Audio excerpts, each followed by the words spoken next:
হজ পালনকারীদের জন্য বরাবরের মতো এবারও সরকার প্রয়োজনীয় সব ব্যবস্থা গ্রহণ করেছে বলে জানিয়েছেন স্বরাষ্ট্রমন্ত্রী আসাদুজ্জামান খান কামাল। রাজধানীর তেজগাঁওয়ে শাহিনবাগ কেন্দ্রীয় বড় মসজিদে হাজিদের সম্মাননা ও দোয়া মাহফিলে একথা বলেন তিনি। ঢাকা উত্তর সিটির ২৫ নম্বর ওয়ার্ডের যুব কল্যাণ সংঘের এই আয়োজনে হজের নিয়ম কানুন ও বিধিনিষেধ সহ সার্বিক বিষয় নিয়ে আলোচনা করা হয়। পরে উপস্থিত হজযাত্রীদের হাতে প্রয়োজনীয় দ্রব্যাদি তুলে দেন মন্ত্রী।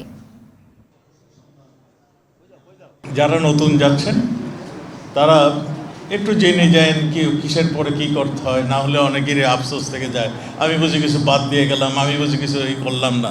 এগুলো আপনারা শুনে যান, আমাদের ইমাম সাহেবরা আপনাদের নিশ্চয়ই বয়ান করেছেন এবং প্রয়োজন হলে আরও করবেন।